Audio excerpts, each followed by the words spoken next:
Hello everyone. तो आज के एपिसोड की शुरुआत कुछ इस तरह से होती है कि शी गुआंग और यूसन दोनों ऑफिस के बाहर खड़े हुए थे और आंटी का वेट कर रहे थे। इसी टाइम पर शी गुआंग अपनी आंटी और अंकल के बारे में उसे बहुत कुछ बताती है, किस तरह से मिलकर इन्होंने अपना बिजनेस सेटअप किया और आज इतने सक्सेसफुल हैं। वो बताती है कि पेपर्स पर तो हमेशा से अंकल ही बॉस रहे हैं, लेकिन घर पर और ऑफिस में हमेशा चलती आंटी की ही है। और बस इतनी ही देर में उसकी आंटी वहां पहुंच जाती है। एक्चुअली एक प्रोजेक्ट था जो कि काफी बड़ा था और वो सुजाओ में ही था, और इसी प्रोजेक्ट को लेने के लिए आंटी की कंपनी और साथ साथ यूसत की कंपनी दोनों मिलकर काम करेंगे और अपनी बिडिंग प्रपोजल देंगे। उसकी आंटी की कंपनी एक्चुअली आर्किटेक्चरल डिजाइन से रिलेटेड थी और उसके अंदर वो लोग अपने पीवी डिजाइन्स को मिक्स करके एक बहुत जबरदस्त सा प्रपोजल बनाने वाले थे। अब मीटिंग में सारा कुछ डिस्कस करने के बाद वो लोग मिस्टर जैंग के साथ बैठे हुए थे और यहाँ पर मिस्टर जैंग बहुत ज्यादा तारीफ करते हैं शी गुआंग की कि ये बहुत क्विक लर्नर है और मुझे गर्व है कि मैं इसका मेंटोर बना हुआ हूँ। जब तक ये सारा कुछ सीख नहीं जाती मैं जल्दी रिटायर नहीं होने वाला। अब उसके बाद वो लोग आंटी और उनके कुछ कोलीग्स के साथ मिलकर उस साइट को विजिट करने के लिए जाते हैं और इत्तेफाक से इसी साइट को विजिट करने के लिए वहां पर शिंग जी भी आया हुआ था अपने असिस्टेंट रोंग और बाकी लोगों के साथ। वो लोग भी इसी कॉन्ट्रैक्ट के लिए काम कर रहे थे। शिंग जी बहुत ज्यादा एरोगेंट पर्सन था। वो यहाँ पर यूसन को और उसके साथ आंटी को जैसे ही देखता है तो उनको नीचा देखने लगता है और सोचता है कि हमारी जैसी बड़ी कंपनी के साथ ये लोग फाइट करेंगे, कॉन्ट्रैक्ट तो हमें ही मिलने वाला है। अब वो यूसन को थोड़ा बहुत चिढ़ाना चाहता था तो जाता है और उसे हेलो हाय बोलने लगता है, लेकिन फिर साथ ही उसे लगी लिपटी बातें भी लगाता है। कह रहा था कि तुम क्या अपनी गर्लफ्रेंड की आंटी की चाकरी कर रहे हो, उन्हें यहाँ पर ये साइट विजिट कराकर। और साथ ही साथ शी गुआंग को भी कहने लगता है कि आजकल यूसन तो रेस्ट कर रहा है क्योंकि सुना है कि कंपनी के बड़े बड़े प्रोजेक्ट की तुम ही इंचार्ज बनी हुई हो। वहाँ पर काफी सारे लोग थे और शिंग जी की हमेशा से आदत थी वो ऐसे ही लोगों के सामने दूसरों की इंसल्ट किया करता था, लेकिन शी गुआंग आज उसे आड़े हाथों लेती है और उससे कहने लगती है कि एटलीस्ट हम लोग उनमें से हैं जिन्होंने अपने बल पर तो कुछ किया ना। मैं प्रोजेक्ट्स को हैंडल कर रही हूँ, ऑल्दो मेरे डैड की इतनी बड़ी कंपनी है, लेकिन फिर भी जो कर रही हूँ अपनी रेपुटेशन अपने बल पर बना रही हूँ। यूसन ने भी बहुत कुछ ऐसा ही किया है, उसने अपने आप को एक जाना माना सर्जन भी बनाया है, लेकिन बहुत से लोग हैं जो अपने माँ बाप के पैसे के बल पर उनकी दी हुई पोजीशन पर इतना अकड़ कर दिखाते हैं। और बस इसके बाद शिंग जी की इतनी इंसल्ट होती है कि उन्हें बाय भी नहीं बोलता और वहां से भागने की करता है। अब आगे जाकर वो रॉन्ग से भी कह रहा था कि सुना है कि ये लड़की तुम्हारी क्लासमेट हुआ करती थी, इसके बारे में कुछ इन्फॉर्मेशन लीक कराओ, मैं इसे ऐसे बर्दाश्त नहीं कर सकता। दूसरी तरफ हमें हुआया बैंक में दिखाते हैं जुआंग शू को एक नई बात पता चली थी और वो ये थी कि जो भी उनका एक्सीडेंट हुआ था चांग बाई माउंटेन पर, उसको लेकर बहुत सारी र्यूमर्स फैली हुई हैं और उन बेसलेस र्यूमर्स में ये कहा जा रहा था कि क्रिस को लेकर केविन और जुआंग शू दोनों फाइट कर रहे थे और इसी फाइट के बीच केविन माउंटेन से नीचे गिर गया और जख्मी हो गया और ये र्यूमर्स फैलती फैलती उसके बॉस तक भी पहुंच जाती हैं।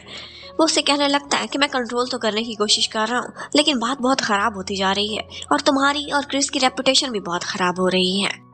एक्चुअली ये वो सारे लोग थे जो कि जुआंग शू से जेलस थे। वो अपने बल पर बहुत कुछ हासिल कर चुका था, लेकिन वो उसकी टांग खींचकर उसे नीचे गिराना चाहते थे। अब बस वो सारे फ्रेंड्स बैठे बातें कर रहे थे और सोच रहे थे कि ये बेसलेस र्यूमर्स पता नहीं कहाँ से किसने गढ़ ली हैं। और बेचारी क्रिस, वो तो सोच रही थी कि सारी जिंदगी ये र्यूमर्स इस सर्कल में मेरा पीछा करती रहेंगी क्योंकि र्यूमर्स कभी मरती नहीं है। सारे लोग मेरे बारे में क्या सोचते होंगे कि मैं किस तरह की लड़की हूँ कि दो दो लड़कों को अपने पीछे फाइट करा दिया है। उसकी फ्रेंड कहने लगती है कि एटलीस्ट यही सोचते हैं ना कि तुम एक आई कैंडी हो, ये तो नहीं कहते कि तुमने खुद लड़कों के ऊपर खुद को थ्रो किया है। अब ये सुनते ही जुआंग शू को याद आने लगती है कि बेचारी शी गुआंग ने जब उसे प्रपोज किया था तो सारे उसके बारे में यही कहते थे कि वो खुद को जुआंग शू के ऊपर थ्रो कर रही है। आज के दिन जब ये सारा कुछ उसके साथ खुद बीत रहा था तो उसे समझ आ रही थी कि र्यूमर्स का सामना करना जिस तरह से शी गुआंग ने 4 साल किया था एक बहुत मुश्किल काम था और वो भी बेसलेस। बेचारी को इतना बुरा भला बोला गया था, लेकिन फिर भी वो हंसी से खामोशी से सारा कुछ बर्दाश्त करती रही थी। उसने खुद को एक्सप्लेन करने की भी कोशिश की थी पर किसी ने उसके साथ स्टैंड नहीं लिया था। जुआंग शू को लेना चाहिए था। वो पहले तो शी गुआंग को मैसेज करना चाहता था, लेकिन फिर जियांग रुई के पास जाता है क्योंकि उसकी हिम्मत नहीं पड़ रही थी। उससे कहता है कि मैं कितना शर्मिंदा हूँ, मेरी तरफ से शी गुआंग से माफी मांग लो। और फिर जियांग रुई यही कॉल उसे करता है और उसे कहने लगता है कि इस तरह से जुआंग शू को बहुत शर्मिंदगी है। मैं तुमसे ये कहना चाहता था कि अगर अभी भी फर्स्ट लव तुम्हारे दिल में जिंदा है तो मैं नहीं चाहता कि तुम रिग्रेट्स के साथ अपनी जिंदगी गुजारो। सोच लो कि तुमने किसकी साइड पर जाना है। लेकिन उसी टाइम पर उसके सामने ही गाड़ी से निकलता हुआ यूसन आता है तो शी गुआंग कहने लगती है कि जुआंगशु मेरे लिए ऐसे था कि जैसे कहीं बहुत दूर एक लाइट है जो कभी ऑफ हो जाती है कभी ऑन, लेकिन यूसन मेरी लाइफ में सनशाइन बनकर आया है और मुझे दूसरी दफा सोचने की जरूरत भी नहीं है। मैं इसके साथ बहुत खुश हूँ, बहुत हैप्पी हूँ, कॉन्टेंट हूँ। अब उसके बाद वो दोनों ग्रोसरी शॉपिंग के लिए जाते हैं। यहाँ पर वो लोग लॉबस्टर भी पसंद करते हैं। दो थे जो फाइट कर रहे थे, वो सोचते हैं कि इन्हें आज अपनी टेबल पर सजाएंगे। यहाँ पर वो यूसन को डॉश देकर एक दफा साइड पर जाती है और उसके लिए रेड बीन्स खरीद कर लाती है।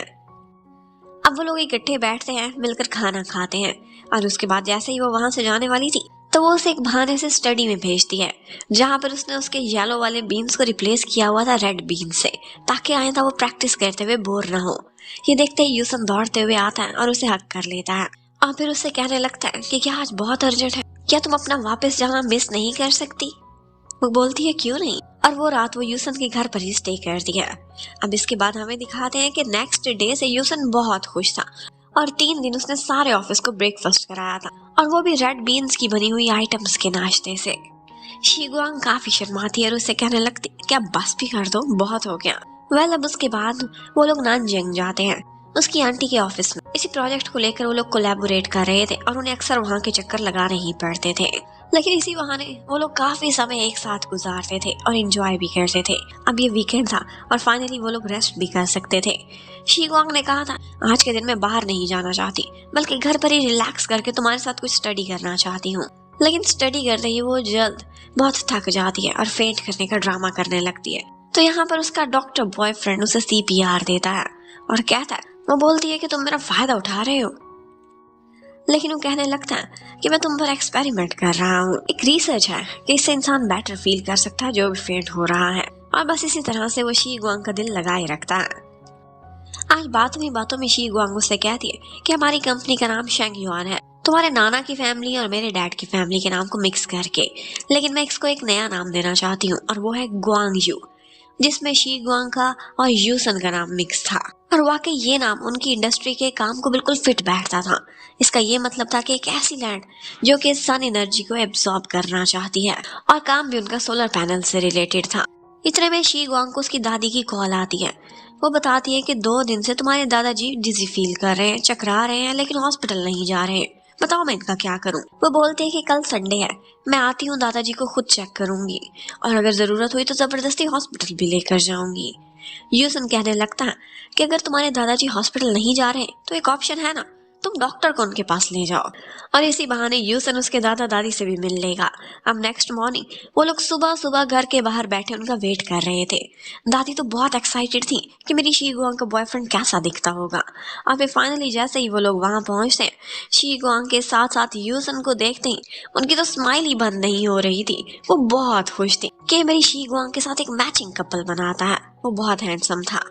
अब वो लोग दादाजी को अंदर लेकर जाते हैं। अभी भी उनको चक्कर आ रहे थे तो उन्हें अच्छे से चेक करता है और उसे तुरंत ही पता चल जाता है कि इनकी air crystal out of place हो चुकी है और उसे एक एक्सरसाइज के थ्रू वापस प्लेस किया जा सकता है, लेकिन इसके बाद बहुत रेस्ट की जरूरत है।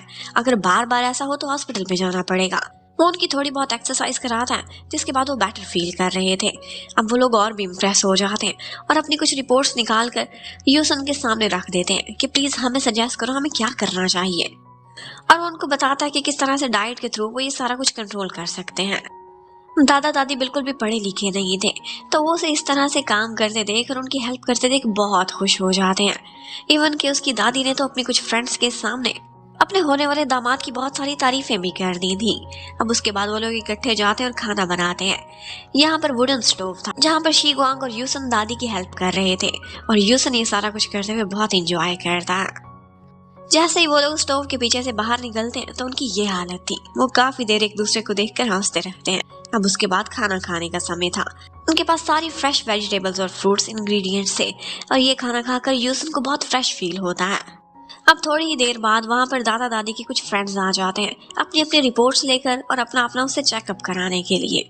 और यूसन बहुत खुश था क्योंकि इस तरह से वो दादा दादी की गुड बुक्स में तो आ ही रहा था। लेकिन यही सब कुछ चल रहा था कि उनके घर के बाहर कुछ लोग आकर शोर मचाना स्टार्ट कर देते हैं।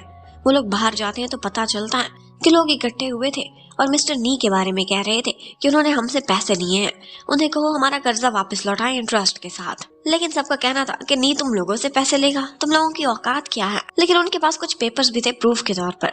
लेकिन वहां पर कर्जा तो लिया हुआ था चियान आंटी के डैड ने, लेकिन गारंटर के तौर पर मिस्टर नी का नाम लिखा हुआ था और ये भी कहा था कि मिस्टर नी की कंपनी में इन्वेस्टमेंट के लिए है और इस पर 2% इंटरेस्ट भी मिलेगा। वो लोग कहने लगते हैं कि आप लोग दफा हो और चियान से मांगे, लेकिन डैड चियान तो गायब हो चुका था, उसका कोई पता नहीं था। सब कहने लगते हैं कि हर कोई जानता है कि चियान की बेटी मिस्टर नी के साथ रहती है, तो हम तो पैसे उसी से निकलवाएंगे। यहाँ पर यूसन अपनी गर्लफ्रेंड को साइड पर करके स्टैंड लेता है और उन्हें डराता है कि तुम लोग यहाँ से बाहर खड़े होते हो कि मैं पुलिस को बुलाऊं। और इन दी एंड वो लोग डर के वहां से बाहर खड़े हो ही जाते हैं। मिस्टर नी को कॉल की थी और थोड़ी ही देर में वो वहां पहुंच जाएंगे। पर इतना बड़ा तमाशा और ड्रामा देखने के बाद बेचारी शी गुआंग बहुत थक जाती है और कहती है कि मेरे डैड की हरकतें कब सीधी होंगी। बस इसी के साथ ये पार्ट खत्म होता है। Thank you for watching, bye bye.